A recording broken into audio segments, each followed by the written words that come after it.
C'est parti pour le balai des caravanes, ordre de la commune. 40 familles avec une centaine d'enfants et d'adolescents s'en vont, souvent sans trop savoir où s'arrêter. Tout le monde se pose la même question, c'est où ils vont aller.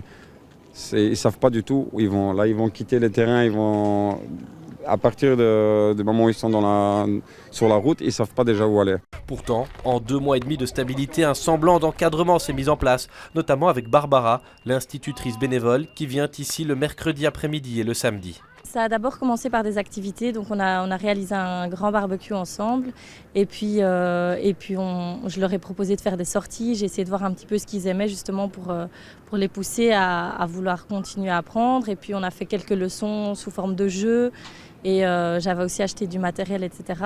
Certains iront sans doute s'installer ici à la rue des Grenouillettes de Harren. Il reste quelques places. Le CPAS, propriétaire des lieux, a même fait déposer des WC chimiques et des bacs à poubelles. Mais l'autorisation de rester n'est pas éternelle. En fait, elle aurait dû cesser au début de la semaine. Une sorte de politique où le serpent se mord la queue.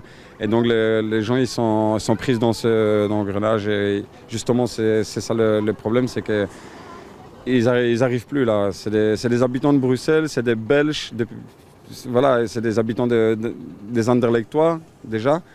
Et voilà, ils sont pas compris, ils ne sont pas entendus. Le terrain des Grenouillettes n'a pas d'affectation définitive. Celui de la rue Dante à Anderlecht appartient à un privé et sera sécurisé par la commune. L'ordonnance de 2014 qui reconnaît la caravane comme logement est en pratique inappliquée en région bruxelloise.